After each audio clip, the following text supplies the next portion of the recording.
Oo na, mahal. Huwag ka nang mag-alala dyan. Kaunting tiis na lang. Kapag nakuha ko na ang lahat ng kailangan ko sa kanya, tapos na ang lahat. Anong panggamot? Ni pambili nga ng bigas pahirapan. Iyon pa kaya? Ang bawat salitang iyon, kahit pabulong sa kabilang linya, ay tila mga bubog na humiwa sa bawat sulok ng aking pagkatao. Nabitawan ko ang sandok na hawak ko. Isang mahinang kalampag ang umalingaw sa maliit naming kusina. Ngunit sa loob ng dibdib ko, isang malakas na pagguho ang naganap. Nakatingin ako sa kawali kung saan kumukulo ang paborito niyang adobo. Ang dating mabangong amoy ng bawang, toyo, at suka na nagpapaalala sa akin ng tahanan ay biglang naging kasuklam-suklam. Parang sinisikmura ako, pero hindi dahil sa sakit na matagal ko nang iniinda. Ito ay sakit na nagmumula sa katotohanang unti-unting lumalatay sa aking kaluluwa. 10 taon. 10 taon ng pagtitiis at pagsasakripisyo. Para lang ba sa wala? Bumukas ang pinto at pumasok si Marcos, ang aking asawa. Itinago niya ang bago niyang cellphone sa bulsa. Isang modelo na alam kong hindi namin kailanman kakayaning bilhin. Ang ngiti sa kanyang mga labi habang may kausap kanina ay napalitan ng isang pamilyar na pagsimangot nang makita ako. Bakit ganyan ang itsura mo? Para kang nakakita ng multo. Aniya, ang boses ay walang bakas ng pag-aalala. Sinubukan kong ngumiti. Isang pilit na pag-arko ng mga labi. Napagod lang siguro. Handa na ang hapunan. Paborito mo. Tiningnan lang niya ang mesa na may pagkadismaya. Adobo na naman? Paulit-ulit na lang. At saka, wala akong ganang kumain. Masakit ang ulo ko sa trabaho. Hindi na ako umimik. Hinayaan ko siyang magdiretso sa aming kwarto at marinig ang mahinang pag-lock ng pinto. Naiwan akong nakatayo roon habang ang kumukulong adobo ay tila kinukutya ang lahat ng pagod ko. Kinuha ko ang plato para sa sarili ko at tulad ng dati, ang natira sa akin ay ang mga buto-buto at ang sarsang puno ng mantika. Iyon ang buhay ko. Pagkain ng mga tira-tira. Pagtanggap ng kung anong latak ang iwan niya para sa akin. Habang sinusubo ko ang kanin na binuhusan ng sarsa, isang matalim na kirot ang biglang sumaksak sa aking sikmura. Hindi ito ang karaniwang pananakit na nararanasan ko. Ito ay tila isang nag-aapoy na bakal na ipinilipit sa aking lamang loob. Napahawak ako sa aking tiyan at ang mga butil ng pawis ay nagsimulang mamuo sa aking noo. Naramdaman ko ang pagdaloy ng isang malamig na likido sa aking lalamunan. At kasunod niyon ay ang lasa ng kalawang, dugo. Napahiga ako sa sahig na semento, nanginginig. Ang paningin ko ay nanlalabo. Marcos? Ang naibulong ko, ang boses ay halos hindi marinig. Marcos, tulong. Ilang saglit pa, bumukas ang pinto ng kwarto. Nakita ko ang anino niya na nakatayo sa may pintuan. Ano na namang drama yan, Althea? Iritado niyang tanong. Masakit. Hindi ko na kaya, sabi ko, habang naramdaman ko ang isa pang pag-alon ng sakit. Sa wakas, tila nakita niya ang dugo sa gilid ng aking labi. May pag-aatubili pero binuhat niya ako. Ang bawat galaw ay parang suntok sa aking tiyan. Ang biyahe papunta sa pinakamalapit na pampublikong ospital ay isang malabong bangungot. Ang amoy ng ospital, isang pinaghalong amoy ng xiaoduji at sakit, ang gumising sa akin. Isang doktor na may pagod na mga mata ang lumapit sa amin. Mr. Alvarado, malubha ang lagay ng asawa ninyo. May internal bleeding siya dahil sa matinding ulcer. Kailangan na siyang operahan ngayon din. Inabot ng doktor ang isang clipboard kay Marcos. Isang papel na nangangailangan ng kanyang pirma. Isang pirma na magliligtas sa buhay ko. Tiningnan ni Marcos ang papel, pagkatapos ay tiningnan niya ako. Ang mga mata niya ay walang emosyon. Malamig, kasing lamig ng sahig na semento kung saan ako bumagsak kanina. Nakita ko ang pagkalkula sa kanyang mga mata, ang pagtimbang sa halaga ng aking buhay laban sa perang mawawala sa kanya. At sa isang iglap, naintindihan ko ang lahat. Ang mga pabulong na tawag sa telepono, ang pagtatago ng pera, ang pagwawalang bahala sa aking kalusugan. Hindi ito kapabayaan. Ito ay isang plano. Magkano ba yan, Doc? Tanong niya. Ang boses ay kalmado. Malaki-laki po, sir, pero buhay ng asawa ninyo ang nakasalalay dito. Itinulak ni Marcos ang clipboard pabalik sa doktor. Hinarap niya ako at sa ilalim ng maputlang ilaw ng emergency room, binigkas niya ang mga salitang tuluyan nang wawasak sa akin. Hindi ako pipirma. Masyadong mahal. Bahala ka sa buhay mo. Pagkasabi niyon, tumalikod siya at nagsimulang maglakad palayo. Iniwan akong nakahiga sa stretcher, sa pagitan ng buhay at kamatayan. Habang ang tunog ng kanyang mga yabag na papalayo ay ang huling pako sa aking ataul.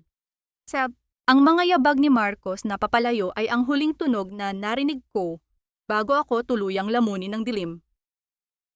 Pakiramdam ko ay lumulutang ako sa isang malamig at walang katapusang karagatan. Ang mga ilaw sa kisame ng ospital ay naging mga naglalabong bituin, unti-unting namamatay. Ito na siguro ang katapusan. Sa wakas, matatapos na rin ang sakit, ang pagod, ang pagtitiis. Pumikit ako, handa nang tanggapin ang katahimikan. Ngunit may isang boses na pumunit sa katahimikang iyon. Isang boses na kalmado, may awtoridad, ngunit may bahid ng pagkabigla. Anong nangyayari dito? Bakit hindi pa siya dinadala sa operating room? Pamilyar ang boses na iyon. Sinubukan kong imulat ang aking mga mata. Pero tila napakabigat ng aking mga talukap. Nakakita lang ako ng mga anino, mga taong nakaputing damit na nakapalibot sa akin. Wala pong pumipirma sa consent, Doc. Umalis na po ang asawa.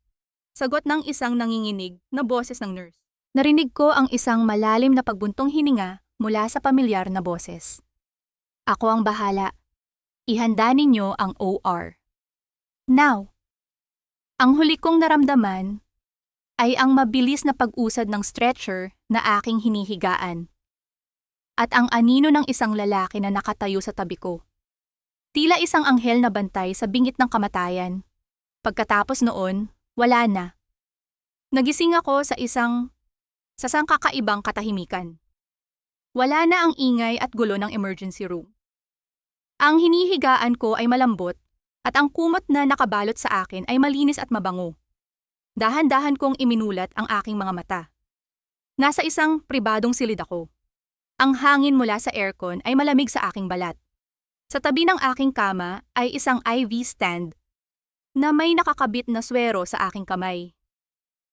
Ang pinto ay marahan nitong bumukas at isang lalaking nakaputing doctor's coat ang pumasok. May hawak siyang chart at ang kanyang mga mata ay nakatuon doon. Ngunit nang iangat niya ang kanyang tingin at nagtama ang aming mga paningin, ang mundo ko ay tila huminto sa pag-ikot. Ang kanyang mukha ay mas matipuno na ngayon.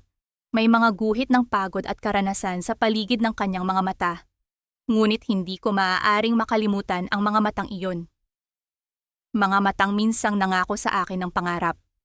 Adrian, ang pangalan niya ay namutawi sa aking mga labi na parang isang panalangin mahina at halos walang tunog. Tumango siya, isang formal na paggalaw na hindi umabot sa kanyang mga mata. Althea, mabuti at gising ka na. Lumapit siya at sinuri ang dextrose na nakakabit sa akin. Ang bawat galaw niya ay profesional, malayo, na tila kami ay dalawang estranghero. Ang Adrian na kilala ko noon, ang binatang nang harana sa akin sa ilalim ng puno ng mangga, ay matagal nang nawala. Ang nasa harapan ko ngayon ay si Dr. Adrian Velasco, isang taong hindi ko naabot. Anong, anong nangyari? Naguguluhan kong tanong. Nagkaroon ka ng massive internal bleeding dahil sa iyong peptic ulcer. Paliwanag niya, ang boses ay kalmado at walang emosyon. You needed an emergency surgery to save your life. Matagumpay naman ang operasyon. Kailangan mo na lang magpalakas. Ang mga tanong ay nag-uunahan sa aking isipan, ngunit isa lang ang pinakamahalaga. Paano ako napunta rito? Sino nagbayad? Umiwas siya ng tingin, tila hindi komportable sa tanong ko. Ang mahalaga ay ligtas ka na. Magpahinga ka. Adrian, hindi maaari. Pilit ko, sinusubukang bumangon. Alam mong hindi namin ito kaya. Si Marcos, huwag mo na munang isipin iyon. Putol niya sa akin. Ang boses ay may bahagyang diin. Ang kailangan mong isipin ay ang paggaling mo. Tatalikod na sana siya para umalis nang mapansin niyang bahagyang nahulog ang kumot mula sa aking balikat. Saglit siyang natigilan. Sa isang iglap, nakita ko ang pag-aalala sa kanyang mga mata. Isang sulyap ng dating Adrian. Dahan-dahan, inayos niya ang kumot ko. Isang simpleng kilos na naghatid ng kakaibang init sa aking nanlalamig na katawan. Isang kalinga na matagal ko nang hindi naramdaman. Pagkatapos ay mabilis siyang tumalikod at lumabas ng silid, na tila pinagsisihan ang saglit na kahinaang iyon. Naiwan akong tulala, pinipilit iproseso ang lahat. Maya-maya pa, pumasok ang isang masiglang nurse para suriin ang aking vital signs. Gising na pala kayo, ma'am. Kumusta po ang pakiramdam? Magiliw niyang tanong. Nako, ang swerte niyo po sa bisita niyo kanina. Akala ko, yung asawa niyo yung nag-asikaso ng lahat. Pero iba pala. Grabe, hindi po umalis hanggat hindi sigurado na nailipat kayo dito sa private room. Nakita ko pa nga po sa labas. Ang ganda ng kotse. Mamahalin! Ang mga salita ng nurse ay tumarak sa aking isipan. Kotse? Mamahalin? Imposible. Si Marcos ay isang hamak na empleyado lang. Ang luma naming owner-type jeep nga ay hirap pa naming paandarin. Nang makaalis na ang nurse, doon ko napansin ang isang folder sa ibabaw ng bedside table. Nanginginig ang kamay na inabot ko yon. Sa loob ay ang hospital bill. Ang mga numero ay tila sumayaw sa aking paningin, isang halaga na katumbas ng 10 taon naming ipon, kung mayroon man kami noon. Ang lalamunan ko ay natuyo. Paano ko ito babayaran? Sa ilalim ng lahat ng papel, may isang maliit na piraso ng papel mula sa reseta. Nakasulat dito, sa isang pamilyar na sulat kamay ng isang doktor, ang mga salitang, "Pagaling ka." A VAV Adrian Velasco. Kinumpirma nito ang lahat. Iniligtas niya ako.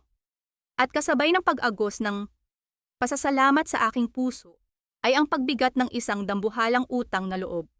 Isang utang na alam kong hindi ko kailanman mababayaran. Lumipas ang 2 araw na tila isang panaginip. Ang bawat pagpasok ng nurse at ang bawat pagpatak ng gamot sa aking swero ay nagpapaalala sa akin ng mabigat na responsibilidad na nakapatong sa aking mga balikat. Ang utang na loob ko kay Adrian ay isang malaking batong nakadagan sa aking dibdib. Mas mabigat pa kaysa sa sakit ng aking operasyon. Sa 3 araw, bumukas ang pinto. Inaasahan ko na ang isa sa mga nurse, ngunit ang mga pumasok ay ang 2 taong kapwa pinagmumulan ng aking lakas at ng aking pinakamatinding sakit. Si Marcos at ang kanyang ina, si Aling Imelda. Aba, buhay ka pa pala. Bungad ni Aling Imelda. Ang kanyang boses ay may halong sarkasmo. Akala ko'y isa sa uli ka na sa probinsya ninyo na nasa loob ng kabaong. Si Marcos naman ay nagkunwaring nag-aalala. Lumapit siya sa aking kama, ngunit hindi man lang hinawakan ang aking kamay. Ang kanyang mga mata ay nilibot ang kwarto. Tila sinusuri ang halaga ng bawat kagamitan. Kumusta ka na, Althea? Tanong niya. Nabalitaan ko ang nangyari. Bakit hindi mo agad sinabi na ganito kalalayan? Tignan mo ang nangyari. Nagkautang-utang pa tayo. Ang salitang tayo ay tumusok sa aking pandinig. Tayo? Kailan pa naging tayo? Siya ang umalis. Siya ang tumanggi. Huwag kang mag-alala, Marcos. Mahina akong sabi. Kakausapin ko si Adrian. Gagawa ako ng paraan para mabayaran siya. Biglang tumawa si Aling Imelda, isang tawang mapanginis. Paraan? Anong paraan, Althea? Saan ka kukuha ng pera? Sa paglalabada? Utang na loob mo pa nga sa amin at kinupkup ka namin dito sa Maynila. Kung hindi dahil sa anak ko, baka hanggang ngayon ay nagtatanim ka pa rin ng kamote sa bukid ninyo. Ang bawat salita niya ay isang sampal. Yumuko ako, hindi dahil sa hiya, kundi para itago ang galit na nagsisimulang umusbong sa aking puso. Ito ang palagi nilang sandata, ang aking kahirapan, ang aking pinanggalingan. Biglang tumunog ang cellphone ni Marcos. Mabilis niya itong sinagot. At sa isang iglap, nagbago ang kanyang mukha. Ang pagkainis ay napalitan ng lambing. Hello, mahal. Oo, pauwi na rin ako. Kumain na ba kayo ng mga bata? Sige. I love you. Lumabas siya ng silid para ipagpatuloy ang tawag. Ngunit sa pagmamadali, naiwan niya ang kanyang cellphone sa ibabaw ng maliit na mesa. Si Aling Imelda naman ay nagpatuloy sa kanyang litanya. Ngunit hindi ko na siya naririnig. Ang aking buong atensyon ay nasa teleponong iyon. Ang susi sa lahat ng aking mga katanungan.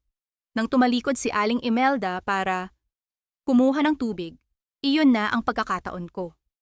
Nanginginig ang kamay, inabot ko ang cellphone. Huminga ako ng malalim. Kailangan kong malaman.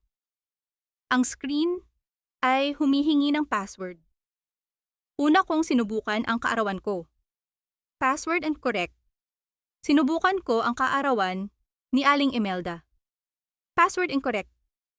Halos sumuko na ako. Ngunit sa huling pagkakataon, sa gitna ng aking pagkabigo, tinipak ko ang kanyang sariling kaarawan. Bumukas ang telepono. Ang aking puso ay tumigil sa pagtibok. Ang wallpaper ay hindi larawan naming dalawa. Ito ay isang larawan niya masayang nakangiti habang nakaakbay sa isang magandang babae. Sa harapan nila ay may dalawang batang nakangiti rin. Isang lalaki at isang babae. Isang perpektong pamilya. Nanginig ang aking mga daliri habang binubuksan ko ang kanyang mga mensahe. Nakita ko ang pangalan. Celestine. Puno ng mga I love you. Mga miss nakita. At mga larawan ng mga bata sa kanilang bagong sapatos. Sa kanilang mamahaling eskwelahan. Naroon din ang isang mensahe na nagpatibay sa lahat ng aking hinala. Isang mensaheng ipinadala ni Celestine kaninang umaga lang. Mahal, huwag mong kalimutan yung tuition fee ni Junior. Kailangan na bukas. And please, bilisan mo na dyan sa ospital. I feel so unsafe kapag wala ka dito sa mansyon. Mansyon. Tuition fee. Ang mga salitang iyon ay sumasayaw sa aking isipan kasabay ng imahe ng aking sarili na nagbibilang ng barya para sa gamot. Bigla, ang lahat ng sakit sa aking katawan ay nawala. Napalitan ng isang manhid na pakiramdam. Ito pala ang katotohanan. Ang 10 taon ng aking buhay ay isang malaking kasinungalingan. Nag-scroll pa ako.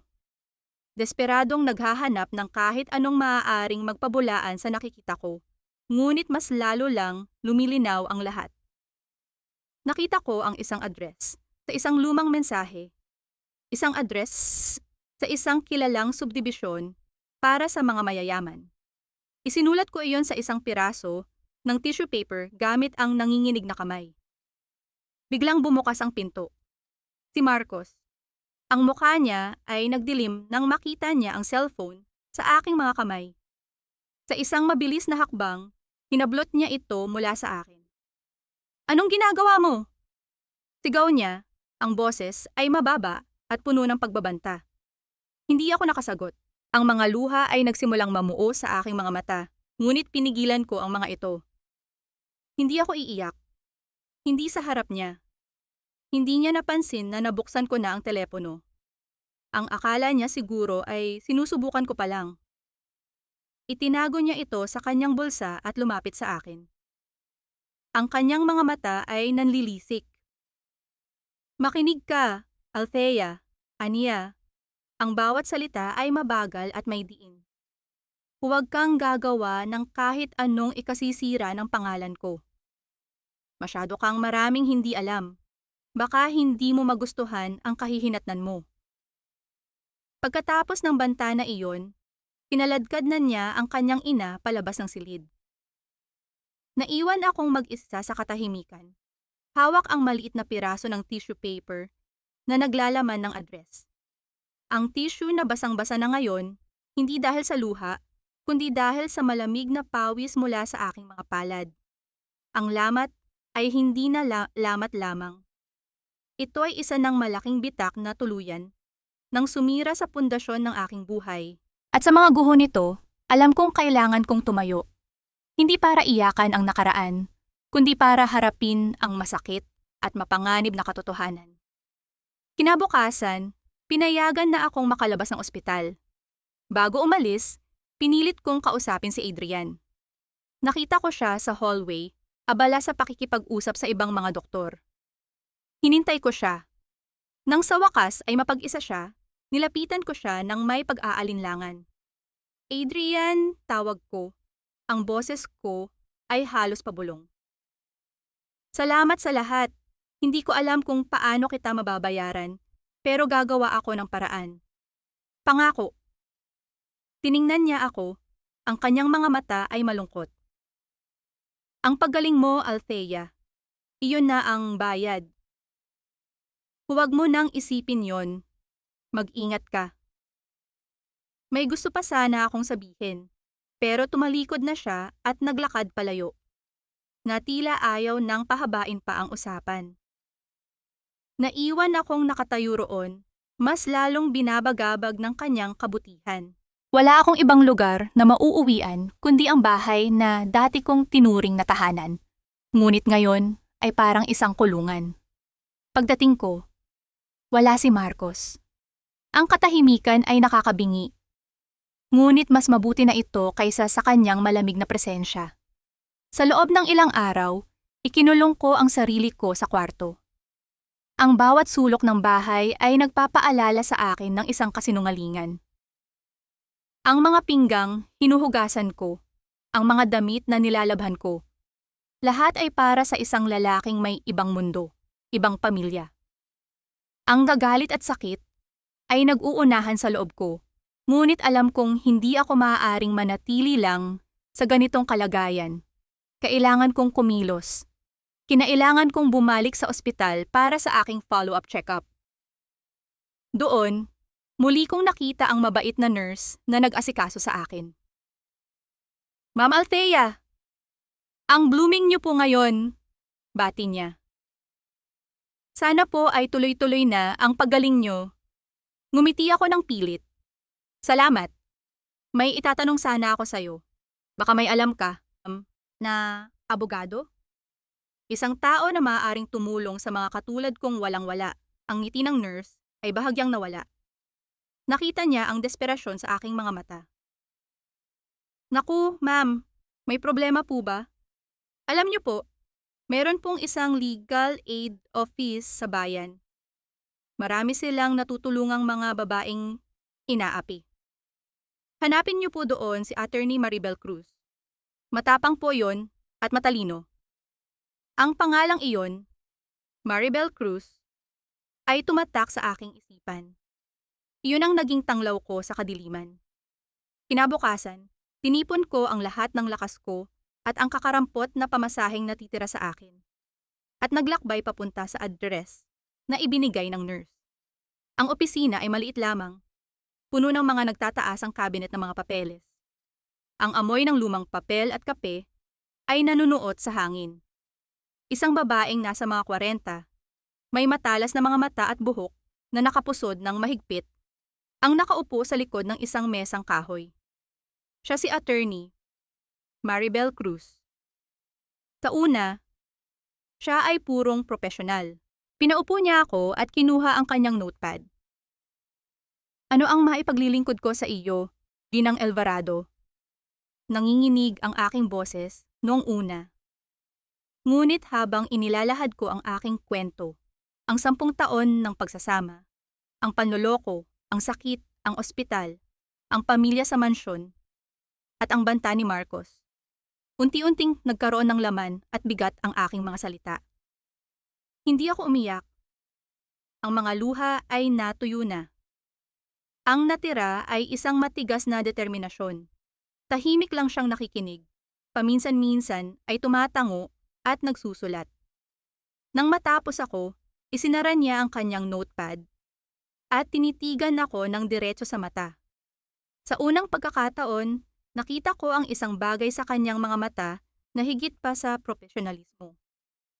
Nakita ko ang pag-unawa. Tinawag kanyang pabigat, anya. Hindi isang tanong, kundi isang pag-uulit ng katotohanan. Tumango ako. At lahat ng sakripisyo mo, pagpapatuloy niya, ay binaliwala na lang na parang wala. Muli akong tumango. At sa pagkakataong ito, isang taksil na luha ang pumatak mula sa aking mata. Agad ko itong pinunasan. Tumayo si Attorney Cruz at kumuha ng isang basong tubig mula sa dispenser. Inabot niya ito sa akin kasama ang isang pirasong biskwit mula sa isang garapon sa kanyang mesa. Kainin mo yan, mahinahon niyang sabi. Kailangan mo ng lakas. Mahaba ang laban na ito. Ang simpleng gesto na iyon ang tuluyang nagpaiyak sa akin. Ito ay isang pag-aaruga mula sa isang estranghero. Isang bagay na ipinagkait sa akin ng sarili kong asawa. Nang huminahon ako, bumalik siya sa kanyang upuan.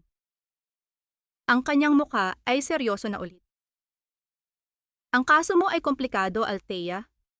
Hindi lang ito simpleng annulment.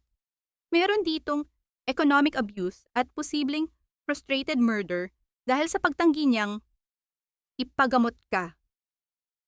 Ang problema, kailangan natin ng matibay na ebidensya. Hindi sapat ang kwento mo lang. Wala po akong pera para magbayad sa inyo, attorney. Aminado ko, ang boses ko ay puno ng hiya. Humiling siya. Huwag mong problemahin yan, pro bono. Ituring mo na lang na tulong ko sa kapwa babae. Huminga siya ng malalim. Pero meron akong isang kondisyon. Tumingin ako sa kanya, handang marinig ang kahit ano. Ako ang magiging espada mo, sabi niya. Ang kanyang mga mata ay nag-aapoy. Pero ikaw dapat ang kamay na hahawak nito.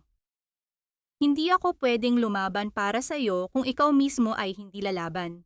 Kailangan mong patunayan sa akin na handa kang gawin ang lahat para sa katarungan mo. Gagawin ko po, attorney. Kahit ano. Mabuti, sabi niya. Ang unang hakbang, kailangan mo ng isang matibay na ebidensya na mag-uugnay sa kanya, sa pamilyang iyon at sa kayamanang itinatago niya. Isang litrato, isang dokumento, kahit ano.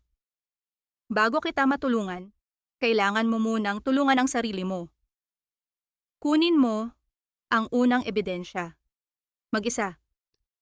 Ang kanyang mga salita ay nakabitin sa hangin. Isang hamon, isang utos. Bigla, ang address na nakasulat sa tissue paper ay nag-init sa loob ng aking bulsa. Iyon ang lugar na kailangan kong puntahan. Ang lungga ng leon. Tumingin ako sa aking mga kamay na dati puro kalyo sa paglalaba. Ngayon ay may peklat ng dextrose. Ngunit sa unang pagkakataon, hindi ko nakita ang mga ito bilang simbolo ng pagiging kaawa-awa, kundi bilang simbolo ng lakas, na hindi ko alam na mayroon pala ako. Tumingin ako kay Attorney Cruz at tumangon ng may buong pagpapasya. Sige po, gagawin ko. Ang piraso ng tissue paper sa aking bulsa ay tila isang nagbabagang uling. Ang address na nakasulat doon ay isang paanyaya sa isang mundong hindi ko alam na umiiral at isang hatol sa 10 taon ng aking buhay na puno ng kasinungalingan. Pinag-ipunan ko ang bawat sentimong natitira sa akin. Hindi para sa gamot o pagkain, kundi para sa pamasahe papunta sa lugar na iyon. Kailangan kong makita, kailangan kong maramdaman ang bigat ng katotohanan gamit ang sarili kong mga mata. Ang biyahe ay isang paglalakbay sa ibang dimensyon. Mula sa maingay, masikip at maalikabok na kalsada ng aming lugar, dumaan ang sinasakyan kong jeep sa isang malaking arko na may nakaukit na pangalan ng subdibisyon. Biglang nagbago ang lahat. Ang hangin ay naging mas malinis. Ang mga kalsada ay malalapad at walang basura. Ang mga bahay ay napapaligiran ng matataas na pader at mga hardin na maingat na inalagaan. Bawat bahay ay isang palasyo. Ito ang mundo ni Marcos. Ang mundong na ipinagkait niya sa akin. Bumaba ako sa tapat ng arko at nagsimulang maglakad. Pakiramdam ko ay isa akong dayuhan sa sarili kong kwento. Ang bawat tingin ng mga gwardiya, ang bawat ugong ng mga mamahaling sasakyan na dumaraan ay tila humuhusga sa aking kupas na bestida at lumang tsinelas. Ipinakita ko sa gwardiya ang address. Nakasulat sa tissue, nagkunwaring naghahanap ng bahay ng isang kamag-anak na paglalabhan. Pinapasok naman ako at doon, sa dulo ng isang tahimik na kalye, nakita ko ito. Hindi ito isang bahay. Isa itong mansyon. Kulay puti, na may malalaking bintanang salamin at isang balkonaheng puno ng mga bulaklak. Sa garahe, may 2 sasakyang nakaparada. Isang itim na SUV at isang pulang sedan. Ang mga sasakyang iyon ay nagkakahalaga marahil ng higit pa sa lahat ng kinita ko sa buong buhay ko. Nag-init ang mga mata ko, pero pinigilan ko ang pag-iyak. Pumuwesto ako sa kabilang kalsada, sa likod ng isang malaking puno, kung saan tanaw ko ang lahat, ngunit hindi ako madaling makita. Mula sa aking kinatatayuan, naririnig ko ang mahinang tunog ng tawanan ng mga bata na naglalaro sa loob, kasabay ng tunog ng tubig mula sa isang fountain sa hardin. Ito ang paraiso na itinayo ni Marcos mula sa aking mga sakripisyo. Ang bawat pader ng mansyong iyon ay itinayo mula sa mga gamot na hindi ko ininom, sa mga pagkaing hindi ko kinain, sa mga pangarap na tinalikuran ko. Naninikip ang dibdib ko, hindi dahil sa sakit, kundi sa isang matinding galit na unti-unting gumagapang sa aking buong pagkatao. Ilang sandali pa, isang mabigat na tunog ng bakal na gumagalaw ang narinig ko nang bumukas ang malaking gate. Lumabas ang pulang sedan at ang nasa manibela ay ang babae mula sa litrato. Si Celestine. Ang kanyang buhok ay makintab, ang kanyang mga kuko ay perpektong pula, at ang kanyang mga braso ay napapalibutan ng mga alahas na kumikinang sa ilalim ng araw. Huminto ang sasakyan sa tapat ng gate. Bumaba siya at may kinuha sa likod. Pagkatapos, isang matandang babae na nakaunipormeng puti ang lumabas mula sa isang maliit na pinto sa gilid ng gate. Siya marahil ang katulong. May inabot si Celestine sa kanya, isang supot ng basura. Ano ba naman yan, Lourdes? Ang simple-simple ng utos ko, hindi mo pa magawa ng tama. Sigaw ni Celestine. Ang kanyang boses ay matinis at puno ng pagmamataas. Ilang beses ko bang sasabihin sa'yo na ihiwalay ang nabubulok sa hindi nabubulok? Tanga ka ba? Ang matandang babae, si Lourdes, ay yumuko lang, hindi umiimik habang tinatanggap ang mga masasakit na salita. Pasensya na po, ma'am. Pasensya? Mababayaran ba ng pasensya mo ang multa kung mahuli tayo? Kung hindi ka lang kailangan para magbantay ng mga bata, matagal na kitang pinalayas. Pabalang na isinara ni Celestine ang pinto ng sasakyan at mabilis itong pinatakbo paalis. Iniwan si Lourdes na nakatayo roon. Hawak ang supot ng basura na parang isang tropeyo ng kahihiyan. Nakatingin ako kay Lourdes. Ang kanyang mga balikat ay nakakrus. Ang kanyang likod ay bahagyang kuba na dahil sa katandaan at marahil sa bigat ng mga pasaning dinadala. Nakita ko ang sarili ko sa kanya. Ang pagtitiis, ang pananahimik, ang pagtanggap sa mga salitang dapat sana ay hindi para sa amin. Naglakad siya palabas ng gate para ilagay ang basura sa tamang lalagyan sa kanto. Habang dumadaan siya sa tapat ng punong pinagtataguan ko, bigla siyang napatigil. Siguro ay naramdaman niya ang aking presensya. Dahan-dahan siyang lumingon. Ang aming mga mata ay nagtagpo. Nakita ko sa kanyang mga mata ang pagkabigla, pagtataka, at isang emosyon na hindi ko agad pinangalanan. Awa. Hindi awa para sa kanyang sarili, kundi awa para sa akin. Marahil ay may sinabi si Marcos tungkol sa akin. Marahil ay alam niya kung sino ako, ang unang mong asawa, ang kapabigat, ang babaeng unti-unting pinapatay sa kabilang panig ng lungsod. Hindi ako gumalaw. Hindi rin siya gumalaw. Sa ilang segundong iyon, sa ilalim ng lilim ng puno, kami ay dalawang babaeng magkaiba ang estado sa buhay, ngunit pinag-isa ng parehong sakit. Ang sakit na dulot ng pagiging alipin sa isang mundong hindi makatarungan. Mabilis siyang umiwas ng tingin.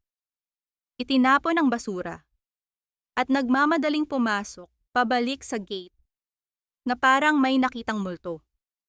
Ngunit bago tuluyang sumara ang gate, lumingon siyang muli, siyang isang huling makahulugang tingin. Isang tingin na nagsasabing, alam ko, hindi ko nakuha ang litrato o dokumento na kailangan ni Attorney Cruz. Ngunit may nakuha akong mas mamahalaga. Isang saksi. Isang posibleng kakampi. At isang mas matibay na dahilan para lumaban. Umalis ako sa lugar na iyon na may bagong bigat sa aking puso. Ngunit mayroon ding isang maliit na ningas ng pag-asa. Ang laban na ito ay hindi na lang para sa akin. Para na rin ito kay Lourdes at sa lahat ng mga babaeng tulad namin na pinatahimik at inabuso sa dilim. Hindi maalis sa isipan ni Lourdes ang babaeng nakita niya sa ilalim ng puno.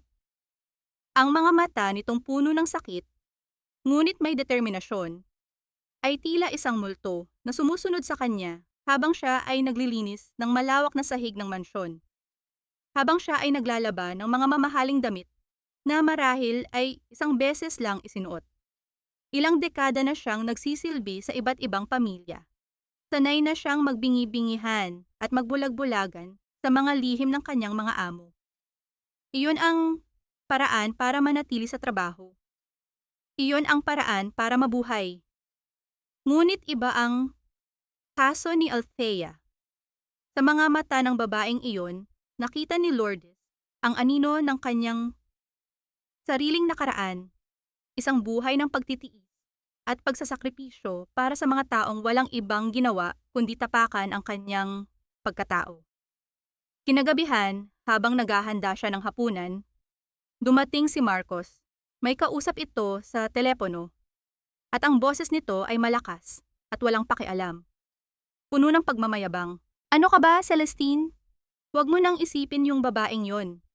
sabi ni Marcos habang nagbubukas ng ref at kumukuha ng malamig na serbesa. Oo, nakalabas na. Ewan ko kung paano. May tumulong daw na doktor. So, sayang nga't hindi natuluyan. Mas mura pa sana ang gastos sa libing kaysa sa operasyon. Nabitawan ni Lourdes ang kutsilyong hawak niya. Gumawa ito ng malakas na kalansing nang bumagsak sa sahig na granite. Napatingin sa kanya si Marcos ng masama. Ano ba yan, Lourdes? Mag-ingat ka nga. Baka magasgasan mo yung sahig. Mabilis na pinulot ni Lourdes ang kutsilyo. Nanginginig ang mga kamay. Pasensya na po, sir. Hindi na siya pinansin ni Marcos at umakyat na ito sa itaas. Dala ang kanyang serbesa habang patuloy na tumatawa sa kakausap sa telepono. Ngunit ang mga salitang binitiwan niya ay nanatili sa hangin. Umiikot-ikot sa isipan ni Lourdes na parang lason. Sayang nga't hindi natuluyan. Ganun na lamang ba kababa ang halaga ng buhay ng isang tao? Isang babaeng nagmahal at nagsilbi sa kanya ng tapat. Nang gabing iyon, hindi makatulog si Lourdes. Nakahiga siya sa kanyang maliit at mainit na silid sa likod ng mansyon, nakikinig sa mga tunog ng gabi. Ngunit ang pinakamalakas na tunog ay ang pintig ng kanyang sariling konsensya. Tumayo siya. Meron siyang dapat gawin. Dahan-dahan na parang isang magnanakaw sa sariling pinagtatrabahuhan, pumasok siya sa maliit na opisina ni Marcos sa ibaba. Alam niyang madalas iwanan ng lalaki na bukas ang computer nito. Sa loob ng ilang taon, natutunan na niya ang mga ugali nito, ang kanyang pagiging kampante. Binuksan niya ang computer. Ang liwanag mula sa screen ay nagbigay ilaw sa kanyang determinado, ngunit kinakabahang mukha. Ginamit niya ang kaunting kaalaman sa teknolohiya na natutunan niya mula sa kanyang apo. Hinanap niya ang mga folder na may label na properties, bank statements, investments.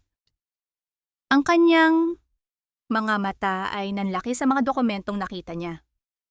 Mga titulo ng lupa, mga bank account na may milyon-milyong piso, mga negosyong nakapangalan kay Althea Montelirio Alvarado.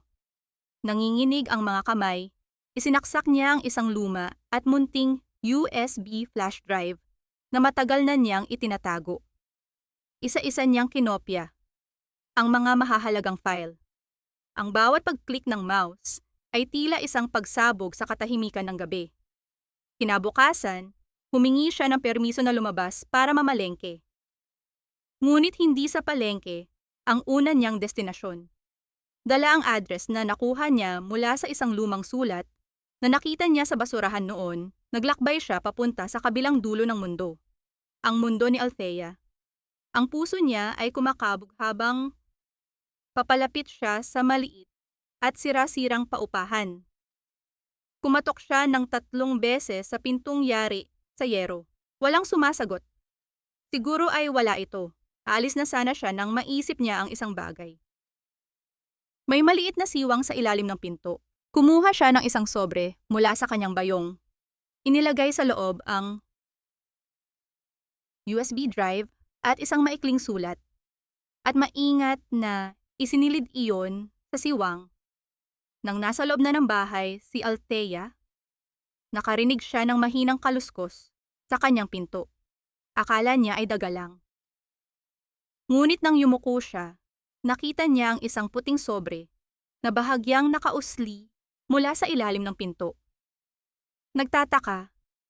Binuksan niya ito. Sa loob ay isang maliit na USB flash drive at isang nakatuping papel. Nanginginig ang mga kamay. Binuklat niya ang sulat. Iilang salita lamang ang nakasulat. Sa isang sulat kamay ng isang matanda. Para sa katarungan.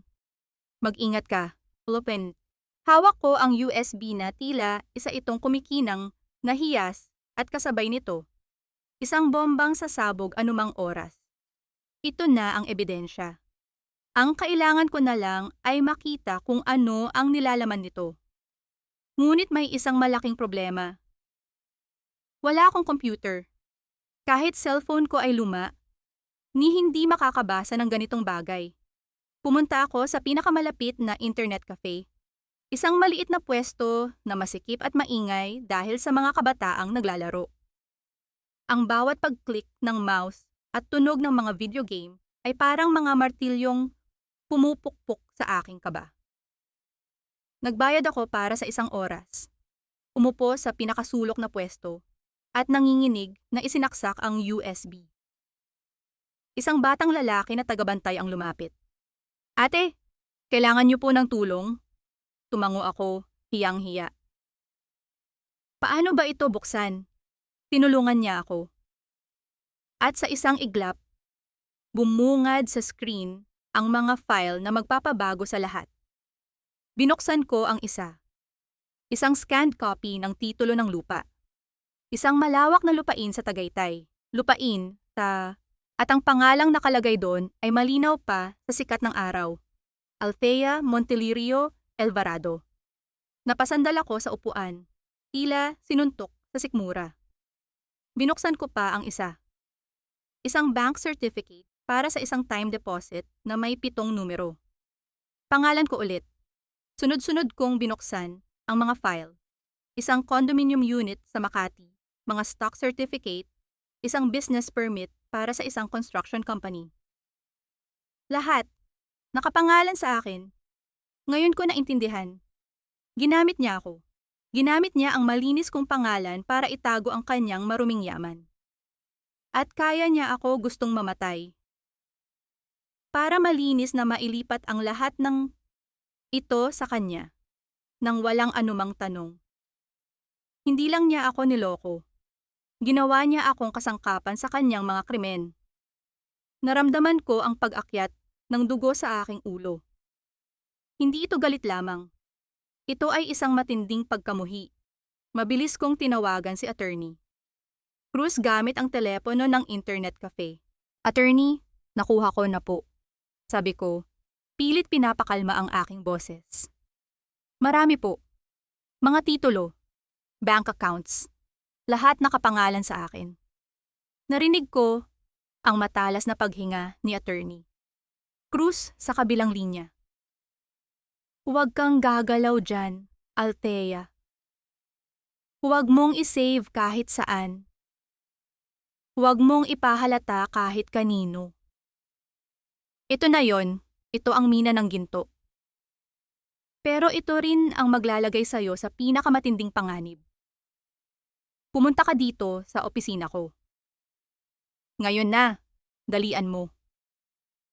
Pagkababa ko ng telepono, dali-dali kong tinanggal ang USB at halos takbuhin ang daan palabas. Ngunit pagdating ko sa bahay para kunin ang aking mga gamit, nagulat ako nang makita ko si Marcos na nakaupo sa sala, naghihintay. Ang kanyang mukha ay kalmado, ngunit ang kanyang mga mata ay tila 2 piraso ng yelo.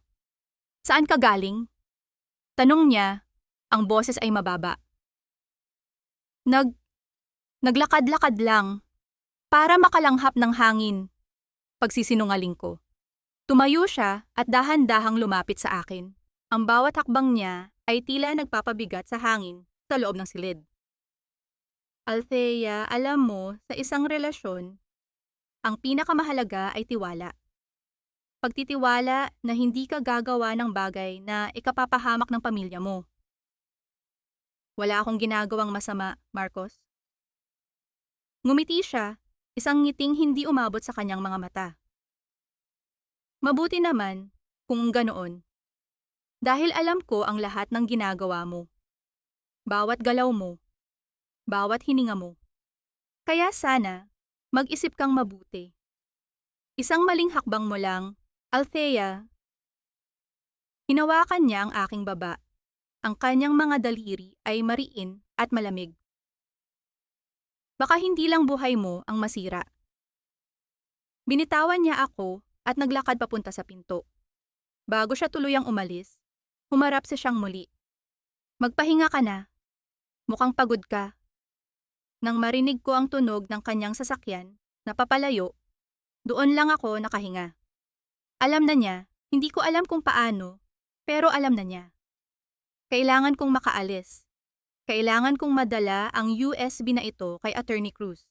Kinuha ko ang aking maliit na bag, isinilid ang USB, at ang iilang damit na meron ako. Hindi na ako babalik dito.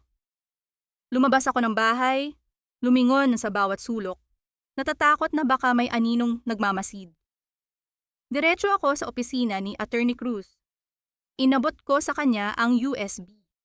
Ang kanyang mukha ay naging seryoso habang tinitingnan niya ang mga nilalaman nito sa kanyang laptop. Diyos ko! Bulong niya. Mas malaki pa ito sa inaakala ko. Althea, kailangan mong magtago. Hindi na ligtas para sa'yo. Inayos niya ang lahat. Pinatuloy niya ako sa isang maliit na apartment na pag-aari ng isang kaibigan niya. Isang lugar na walang sinumang nakakaalam. Doon muna ako, habang inihahanda niya ang kaso. Nang gabing iyon, sa gitna ng aking pag-iisa, biglang may tumawag mula sa isang unknown number. Sinagot ko. Walang nagsasalita. Tanging isang mabigat na paghinga ang naririnig ko. Alam kong siya yon. Binaba ko ang tawag, nanginginig sa takot.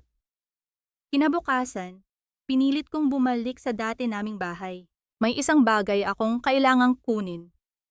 Ang nag-iisang larawan ng aking mga yumaong magulang. Iyon na lang ang natitira sa akin mula sa kanila.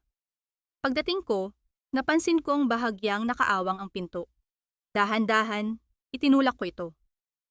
Ang bumungad sa akin ay isang tanawin ng pagkawasak. Ang mga damit ay isinabog sa sahig. Ang maliit naming ang aparador ay nakatihaya. Wasak ang isang pinto. Ang mga plato sa kusina ay basag. Hinanap niya ang USB. Hinalughog niya ang buong bahay. Nanginginig akong pumasok sa kwarto. Ang lahat ay magulo, maliban sa isang bagay. Sa gitna ng kama, nakatayo ang aming wedding picture. At nakasaksak sa mismong gitna ng aking mukha sa litrato ay isang makintab at matalim na balisong. Ang talim ng balisong ay tila nakatarak hindi sa litrato, kundi sa mismong puso ko. Isang lamig ang gumapang mula sa aking talampakan paakyat sa aking batok. Ito ay higit pa sa isang banta. Ito ay isang pangako. Isang pangako ng karahasan. Hindi na ako nag-isip. Tinalikuran ko ang pagkawasak, ang larawan, ang 10 taon ng aking buhay na ngayoy isa na lamang abo. Tumakbo ako. Tumakbo ako nang hindi lumilingon, dala-dala ang takot na baka may isang aninong sumusunod sa bawat hakbang ko. Bumalik ako sa maliit na apartment na ibinigay ni Attorney Cruz. Isinara ko ang pinto, nilock ito ng 3 beses, at isinandal ang aking likod dito habang hinahabol ang aking hininga.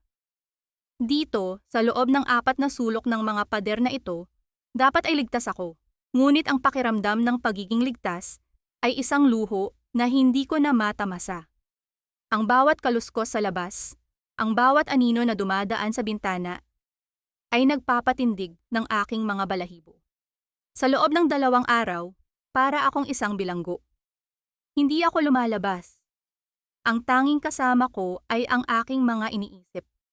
Mga ala-alang paulit-ulit na sinasaksak ang aking isipan. Ang mukha ni Marcos na puno ng pagbabanta. Ang imahe ng balisong. Ang tunog ng paghinga sa kabilang linya ng telepono. Napapaligiran ako ng ebidensya. Ngunit kasabay nito, napapaligiran din ako ng takot. Paano ako lalaban kung sa bawat sandali ay pakiramdam ko'y may papatay sa akin? Sa aking desperasyon, binuksan ko ang maliit na bag na naglalaman ng lahat ng natitira sa aking pag-aari. Isang pares ng damit, isang lumang suklay, at sa ilalim ng lahat, isang bagay na halos nakalimutan ko nang meron ako. Isang makapal at lumang notebook. Dahan-dahan, kinuha ko ito. Ang mga pahina nito ay naninilaw na. At ang sulok ng pabalat ay tupi-tupi na. Ito ang aking medical review notebook. Isang relikya mula sa isang buhay na hindi nangyari. Mula sa isang pangarap na tinalikuran ko para sa pag-ibig. Binuklat ko ang mga pahina. Naroon pa rin ang aking sulat kamay. Mga listahan ng mga sakit, mga diagram ng katawan ng tab, mga komplikadong termino na minsan ay kabisado ko. Naalala ko ang mga gabing walang tulog, ang amoy ng kape habang nag-aaral ako, ang pangarap na balang araw ay maisusuot ko ang puting uniforme ng isang nurse, ang pangarap na makatulong sa ibang tao. Habang hinahaplos ko ang mga pahina, isang bagay ang nagbago sa loob ko. Ang babaeng sumulat nito, ang dalagang si Althea, ay hindi mahina. Siya ay matalino. Masipag. May pangarap. Nasaan na siya? Pinatay ba siya ng pag-ibig? O natutulog lang, naghihintay na gisingin? Bigla, may naalala ako. Kinuha ko mula sa isang sobre ang mga kopya ng ilang dokumento na ibinigay sa akin ni Attorney Cruz para pag-aralan.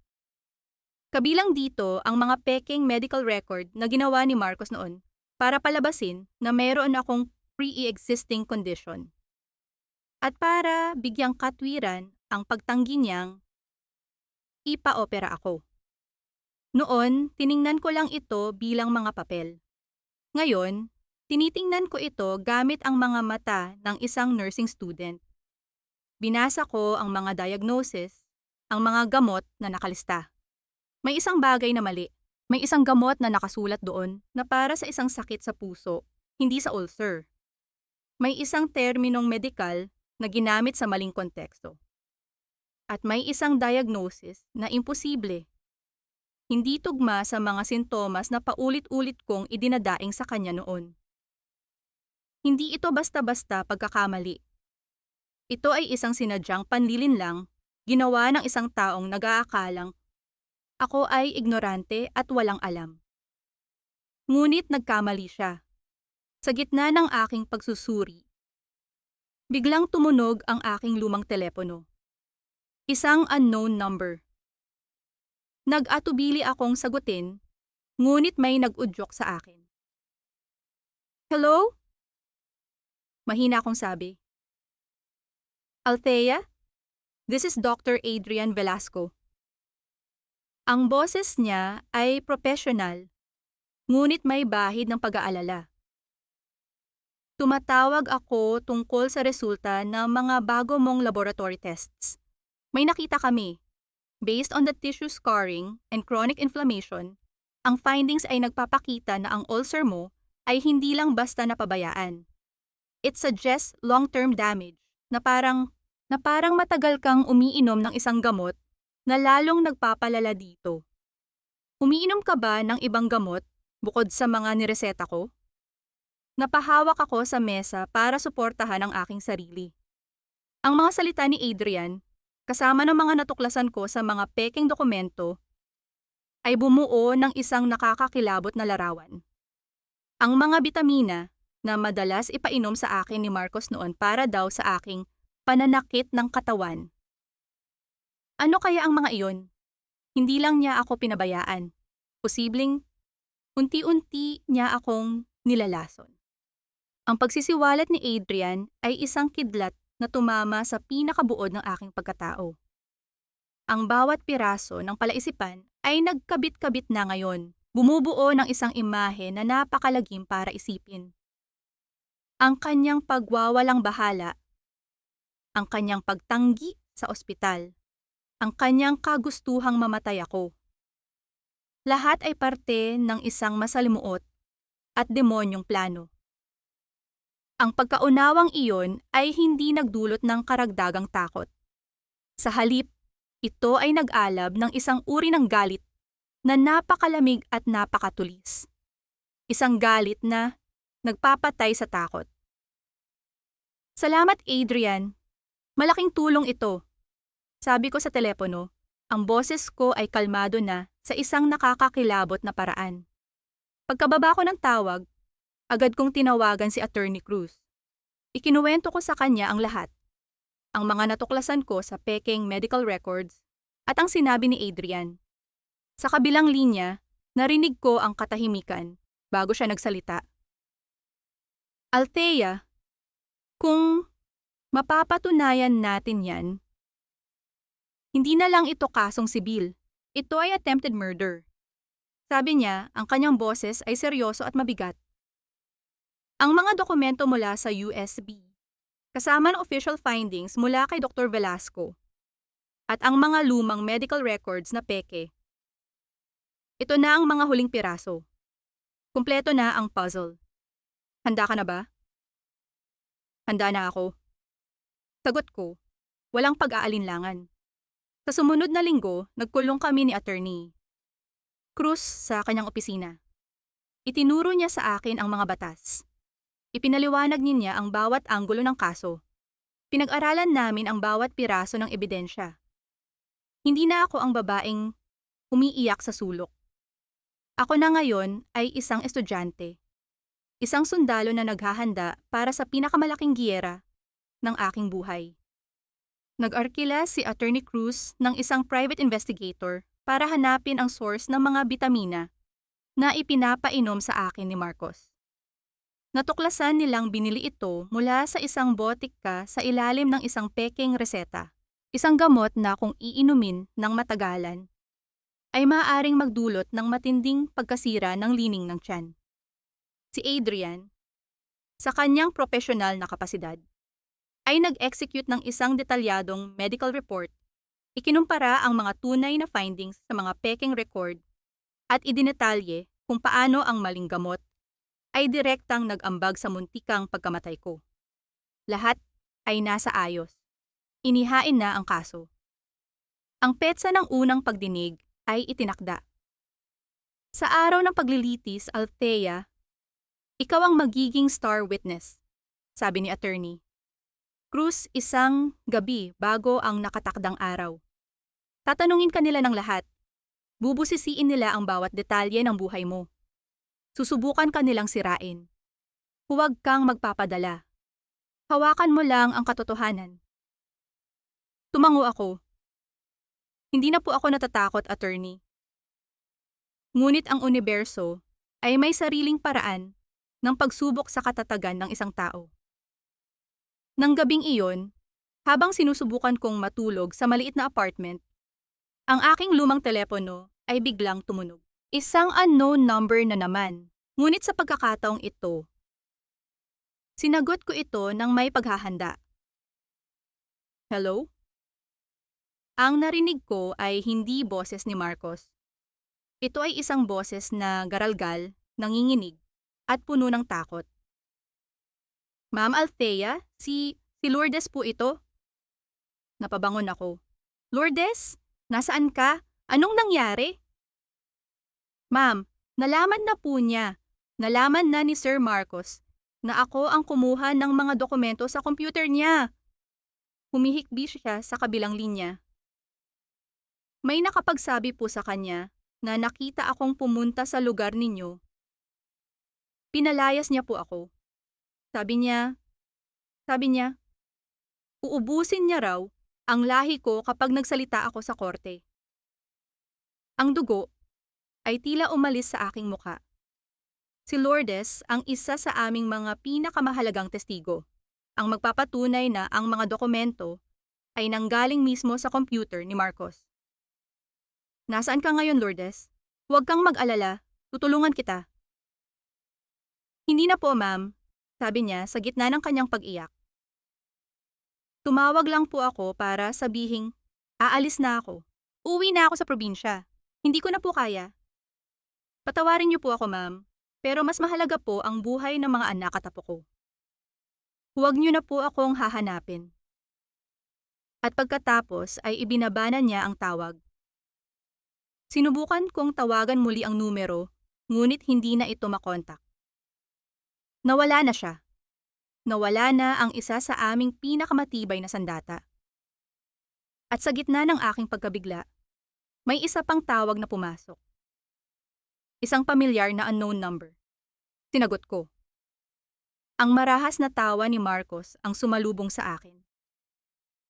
Narinig mo na siguro ang balita.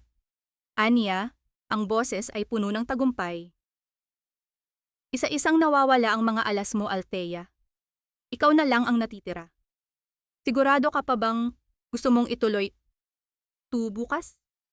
Dahil baka sa susunod, hindi lang testigo mo ang mawawala. Baka ikaw na. Ang silid ng hukuman ay kasing lamig ng gabi kung kailan ako iniwan ni Marcos sa ospital. Bawat sulok ay tila humihinga ng bigat at formalidad. Nakaupo ako sa tabi ni Attorney Cruz. Ang aking mga kamay ay magkayakap sa aking kandungan upang pigilan ang panginginig. Sa kabilang panig, naroon si Marcos. Nakasuot ng isang mamahaling barong Tagalog, kampante at mayabang. Sa likod niya ay ang kanyang ina, si Imelda, na tinitingnan ako na para bang ako ay isang uri ng peste na nanaligaw sa kanilang malinis na mundo. Wala na si Lourdes. Wala na ang aking testigo. Ako na lang. Nagsimula ang paglilitis.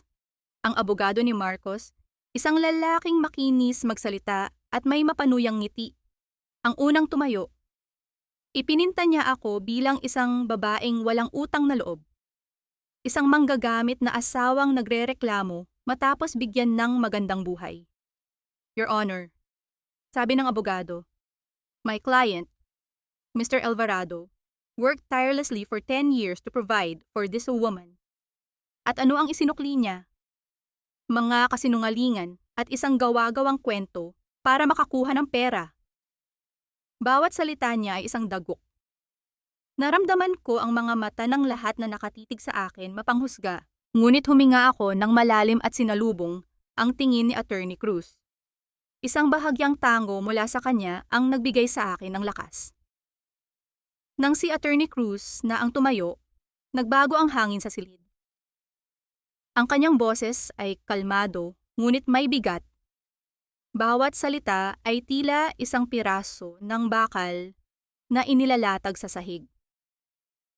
Ang narito po sa harapan natin, Your Honor, ay hindi isang kwento ng kasakiman, panimula niya. Ito ay isang kwento ng kaligtasan. Ang kaligtasan ni Althea Alvarado mula sa isang lalaking sistematikong winasak, hindi lamang ang kanyang mga pangarap, kundi pati na rin ang kanyang katawan. Isa-isa niyang iprinesenta ang mga ebidensya mula sa USB. Ang mga titulo ng lupa, ang mga bank statement, ang mga business permit.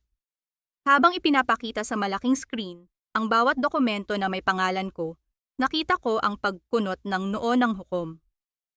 Ang pagtataka ay mababasa sa kanyang mukha. Ngunit ang abogado ni Marcos ay mabilis na tumayo. Objection, Your Honor.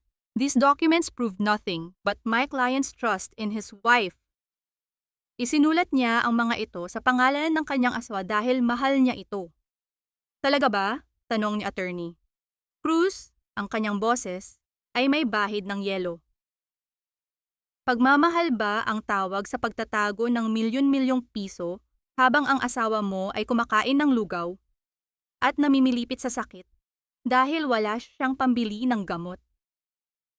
Pagkatapos ay ipinatawag niya ako sa witness stand.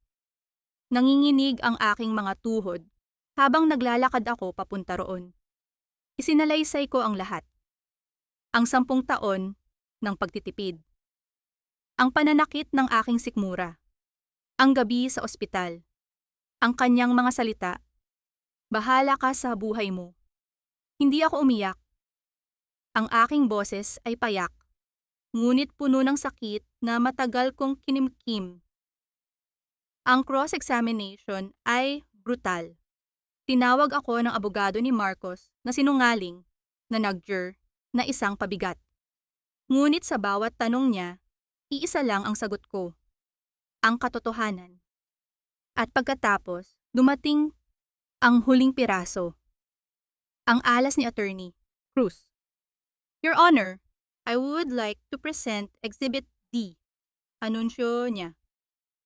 Ang opisyal na medical report mula Kobil kay Dr. Adrian Velasco. Kasama ang mga pekeng medical document na isinumite ni Mr. Alvarado sa kanilang HMO. Ipinakita sa screen ang dalawang dokumento magkatabi. Ang isa ay puno ng mga teknikal na detalye mula sa tunay na pagsusuri ni Adrian. Ang isa naman ay ang pekeng dokumento na may maling diagnosis at listahan ng gamot para sa puso. Ayon sa pagsusuri ng isang pharmaceutico, ang bitamina na regular na ipinapainom ni Mr. Alvarado sa kanyang asawa ay hindi bitamina. Paliwanag ni Attorney Cruz. Ito ay isang non-steroidal anti-inflammatory drug na kung iinumin ng matagalan ng walang tamang pagkain, ay kilalang sanhi ng matinding gastric bleeding. Sa madaling salita, Your Honor, hindi lang pinabayaan ni Mr. Alvarado ang kanyang asawa. Aktibo niya itong nilalason. Isang kolektibong paghinga ng pagkabigla ang maririnig sa buong silid. Doon na nawala ang pagiging kalmado ni Marcos. Tumayo siya ng bigla. Sinungaling! Gawa-gawa niyo lang lahat yan. Sigaw niya, itinuturo ako. Ang babaeng yan. Ahas yan. Papatayin niya ako sa kasinungalingan. Mr. Alvarado, sit down. Sigaw ng hukom, ngunit hindi siya nakinig. Tumingin siya sa akin. Ang kanyang mga mata ay nag-aapoy sa galit at pagkasuklam. Dapat hinayaan na lang kitang mamatay. Ikaw ang sumira sa buhay ko. Ang kanyang pag-amin na isinigaw sa gitna ng korte ang naging selyo sa kanyang kapalaran. Ang huling pagpukpok ng malyete ng hukom ay tila isang kulog na yumanig sa buong silid. This court finds you, Mr. Marcos Alvarado, guilty of falsification of documents, guilty of serious physical injuries through reckless imprudence, and sentences you to a maximum of 12 years in prison. Deklara ng hukom, ang kanyang boses ay walang anumang emosyon. Furthermore, this court orders the immediate and full transfer of all properties and assets under the name of Mrs. Althea Alvarado to her sole and exclusive ownership. Ang mundo ay tila gumuho para kay Marcos. Ang kulay ay umalis sa kanyang muka. Ang kanyang mga tuhod ay bumigay at bumagsak siya sa sahig, humahagulgol na parang isang bata. Si Aling Imelda sa likuran ay napasigaw sa pagkabigla at pagtanggi. Nakatayo lang ako roon, nakatingin sa lalaking minsan kong minahal ng buong buhay ko na ngayoy isang wasak na figura sa sahig ng korte. Walang tagumpay sa aking puso. Walang galak, tanging isang malawak, malalim, at sa wakas, mapayapang katahimikan. Tapos na. Paglabas namin ng korte, ang ingay ng mga tao at ang flash ng mga kamera ay tila isang malabong panaginip. Hindi ako ngumiti. Hindi ako umiyak. Naglakad lang ako ng diretso. Hawak ng mahigpit ang braso ni Attorney Cruz na nagsilbing aking kalasag laban sa magulong mundo. Ang tagumpay ay may kakaibang lasa. Hindi ito matamis, hindi rin mapait. Ito ay tahimik. Isang malawak na katahimikan na pumuno sa espasyong dating inookupa ng sakit at takot. Dinala ako ni Attorney Cruz hindi sa luma kong apartment, kundi sa isang mataas na gusali sa puso ng Makati. Ang condominium unit na dating isang pangalan lang sa isang piraso ng papel ay ngayon isang tunay na lugar. Ito ang sayo, Althea. Sabi niya, iniaabot sa akin ang isang susi. Lahat ng ito sayo. Pagbukas ko ng pinto, isang amoy ang sumalubong sa akin. Ang amoy ng kalinisan at bagong pintura. Hindi ang amoy ng alikabok at amag na kinalakihan ko sa loob ng 10 taon. Ang sahig ay makintab. Ang mga muebles ay simple ngunit bago.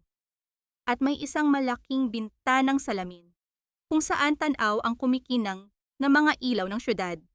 Naiwan akong mag-isa. Dahan-dahan, hinaplos ko ang malambot na tela ng sofa. Umupo ako.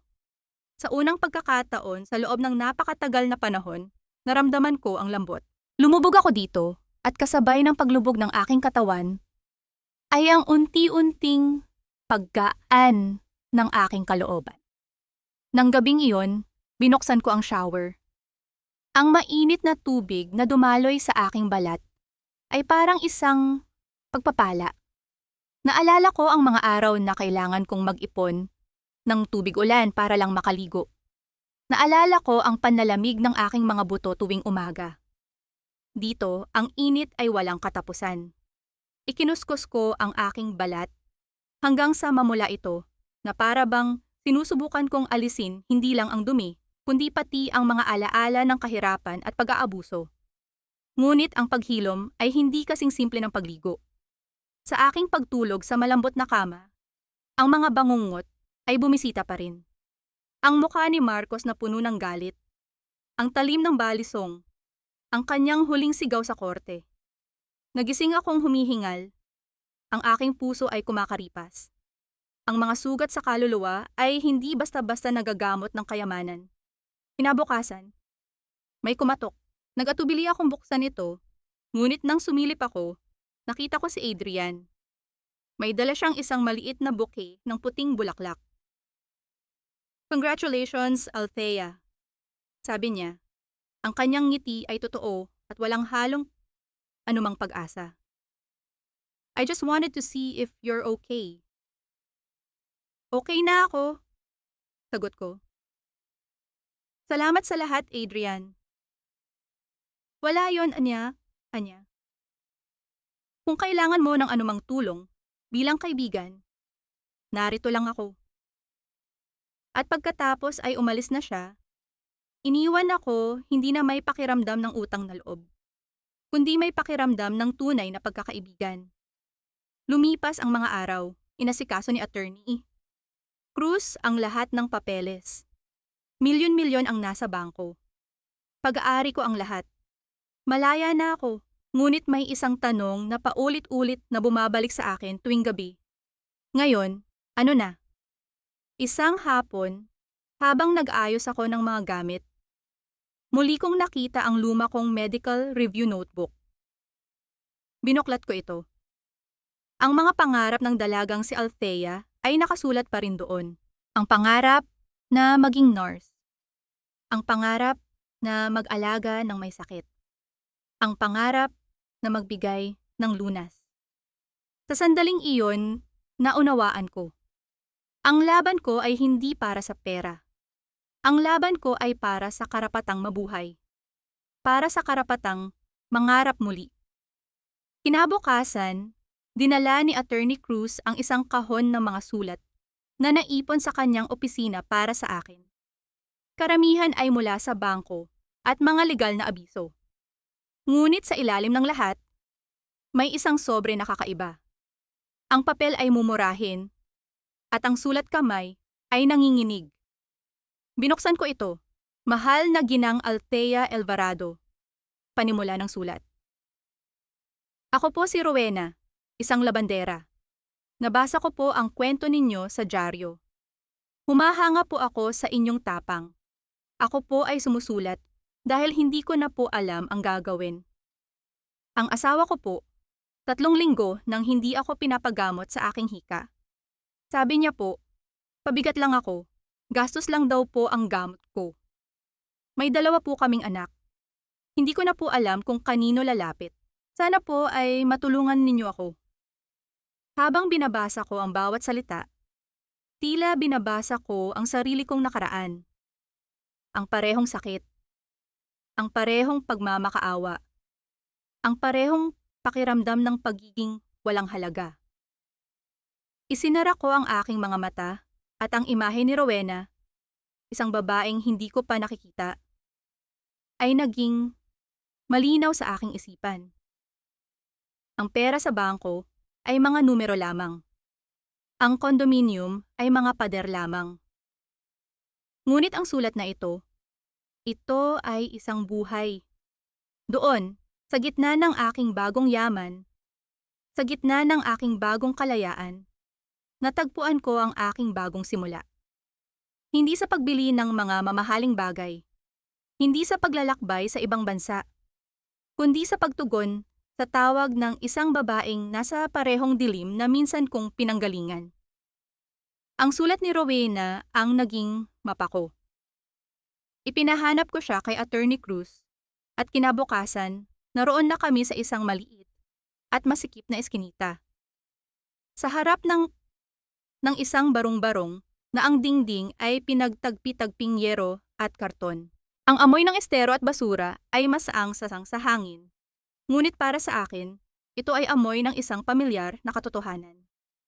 Naabutan namin si Rowena na nakaupo sa isang papag, hirap na huminga, habang ang dalawa niyang maliliit na anak ay nakatingin sa kanya ng may pag-aalala. Ang kanyang asawa ay wala roon, nasa inuman daw kasama ang mga kaibigan. Nang makita niya ako, ang kanyang mga mata ay nanlaki sa pagkabigla at hiya.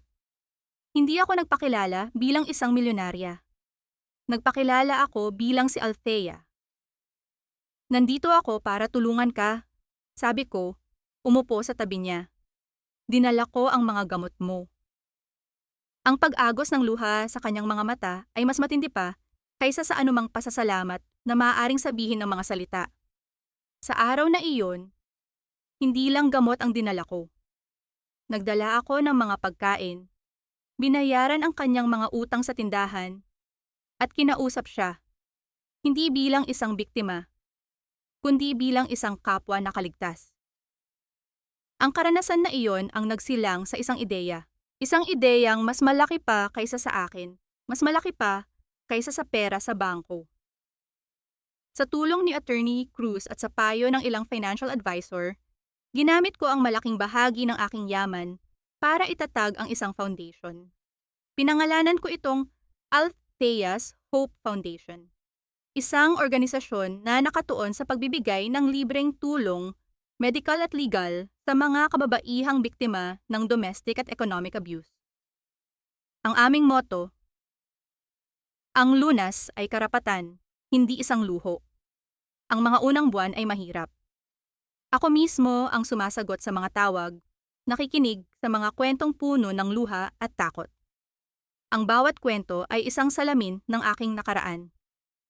At ang bawat babaeng natutulungan namin ay isang bahagi ng aking sarili na unti-unting nabubuo at gumagaling.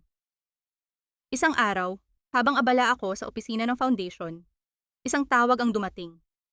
Isang ospital ang humihingi ng tulong para sa isang pasyenteng nangangailangan ng agarang operasyon ngunit walang pamilyang gustong pumirma. Ang pangalan? Imelda Alvarado. Nagpunta ako sa ospital. Naabutan ko si Aling Imelda na nakahiga sa isang ward na para sa mga charity patient, mukhang mas matanda ng 10 taon, payat at mag-isa. Nagkaroon siya ng stroke. Si Marcos, mula sa loob ng kulungan, ay hindi pinayagang bisitahin na siya. Si Celestine ay matagal nang naglaho, kasama ang isang bagong mayamang lalaki. Ang dating Reyna ay isa na ngayong pulubi. Nakita niya ako. Walang galit sa kanyang mga mata. Tanging pagod at pagsisisi. Patawad. Bulong niya, ang mga salita ay hirap lumabas sa kanyang bibig. Hindi ako sumagot. Kinausap ko lang ang doktor. Ako ang bahala sa lahat, sabi ko. Ibigay niyo sa kanya ang pinakamahusay na pangangalaga. Hindi ko ginawa iyon para sa kanya. Ginawa ko iyon para sa aking sarili. Dahil ang tunay na pagpapatawad ay hindi ang paglimot, kundi ang pagpili na huwag nang magtanim ng sama ng loob. Nagpasya akong tuparin ang isang huling pangarap. Sa edad na 32, bumalik ako sa pag-aaral. Kinuha ang kursong nursing na dati kong binitawan. Ang mga kaklase ko ay mas bata. Ngunit ang aking karanasan sa buhay ang naging pinakamahusay kong guro. Sa araw ng aking pagtatapos, habang nagmamartsa ako sa entablado para tanggapin ang aking diploma, Natanaw ko si Attorney Cruz sa mga manonood, pumapalakpak ng malakas. Ang kanyang mga mata ay nangingilid sa luha. Sa tabi niya ay si Rowena, kasama ang kanyang mga anak. Malusog at masaya na. Sa di kalayuan, sa ilalim ng isang puno, nakita ko si Adrian. Nakasandal, nakangiti. Hindi siya lumapit. Hindi na kailangan. Ang ngiti niya ay sapat na. Isang pagkilala sa babaeng natutong tumayo at lumakad sa sarili niyang mga paa. Pagkatapos ng seremonya, naglakad ako sa pasilyo ng unibersidad. Suot ang aking puting uniforme. Isang uniforme na hindi na lang simbolo ng isang propesyon, kundi simbolo ng aking muling pagsilang. Ang liwanag ng hapon ay tumatama sa aking mukha. Malaya na ako. At sa wakas, masaya.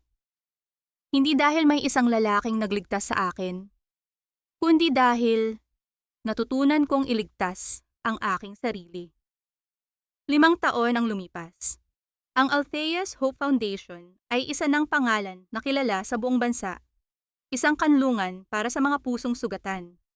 Ang maliit na opisina noon ay isa na ngayong gusali, na may sariling pansamantalang tirahan para sa mga biktima at kanilang mga takat na nilang mga anak. Ako naman, si Althea Montelirio, hindi na Alvarado, ay ang head nurse sa pediatric ward ng isang pampublikong ospital sa umaga at ang tagapamahala ng foundation sa gabi. Ang buhay ko ay puno, ngunit hindi nakakapagod. Ito ay isang uri ng pagod na may kahulugan. Isang hapon, habang nag-iikot ako sa ward, narinig ko ang isang pamilyar na pangalan mula sa nurse station. Alvarado. Isang bagong pasyente sa kabilang wing. Dahil sa kuryosidad, sinilip ko ang chart. Marcos Alvarado. Diagnosis, end-stage liver failure. Hindi ko siya dinalaw. Hindi dahil sa galit, kundi dahil wala nang anumang koneksyon. Siya ay isa na lamang pangalan mula sa isang nakaraang buhay, isang multo na matagal nang nawalan ng kapangyarihang manakot. Nabalitaan ko na lang makalipas ang 1 linggo na pumanaw na siya. Mag-isa. Ang hustisya ng tadhana ay minsan mas tahimik, ngunit mas mabigat kaysa sa anumang hatol ng korte. Si Imelda naman ay nasa isang dissenting home for the aged na sinusuportahan ng foundation. Hindi ko siya dinadalaw, ngunit sinisigurado kong hindi siya nagkukulang sa anumang pangangailangan. Ang pagpapatawad ko ay hindi nangangahulugan ng paglimot, ngunit nangangahulugan ito ng pagpili sa kapayapaan. At para sa akin, ang kapayapaan ay ang pag-alam na ginawa ko ang tama, kahit para sa taong gumawa sa akin ng mali. Si Adrian? Paminsan-minsan ay nagkakasalubong kami sa mga medical conference. Ang aming mga pag-uusap ay puno ng respeto at pagkakaibigan.